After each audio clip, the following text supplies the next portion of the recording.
Hey guys, this is just a quick short video to show you how to take care of some mild orthodontic issues at home. If you can't get into the office, if for any reason we can't see you and you need to make yourself comfortable until your next visit or until we can get you in. So let's look at a few situations here. So the first one I'm going to show you is sometimes this little what we call a steel tie can be poking out. Now, usually the rubber bands or these little elastics go around each tooth, and often they're colored for kids who want colors. They hold the wire in place. Sometimes we will put what we call a steel ligature or steel tie around a tooth instead, okay?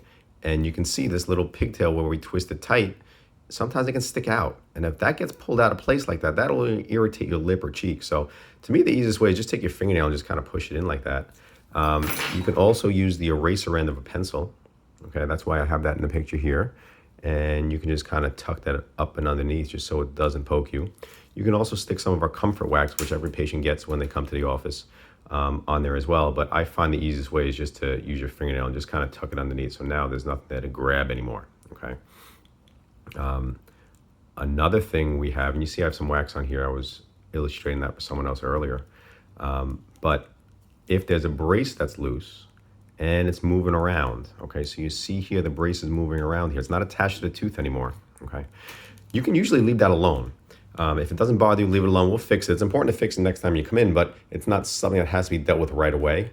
But if it is bothering you, all right, the easiest thing to do is just like we had there before, take a piece of wax, you just stick it on there, okay? And you stick it on the tooth. It'll keep it from moving back and forth a lot, and it'll also protect you from any edges that could irritate you. Okay. Now, if that broken brace is on the last tooth, like you see here, so this one is sliding around here, it's not attached anymore, okay? This is where your nail clipper comes into play. So this is another savior that we have. If you have a nail clipper at home, you can usually just cut the wire. Now, the important thing is you want to cut the wire as close to the next tooth that's still intact as possible. That'll minimize how much wire you have kind of sticking out there.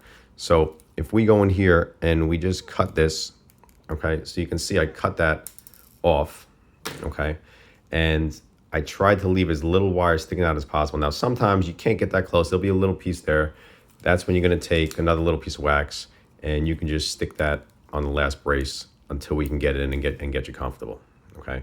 Now, the other important thing to note is that sometimes, quite often, rubber bands will attach to that last tooth. You'll have them connecting from top to bottom, okay? One of the more common ways to wear rubber bands is in this fashion. Obviously, if the brace breaks, you can't wear it to that tooth anymore. So if you can't wear it on one side, don't wear them on either side. Just stop until we can correct it. Unless you're supposed to wear it only on one side and that's still intact, you can do that. But if you're supposed to wear both sides, please stop altogether if you can't wear it to both sides, okay? That'll get you through most of the little things that can happen and you can't get into the office. So hope that helps and look forward to seeing you next time in the office.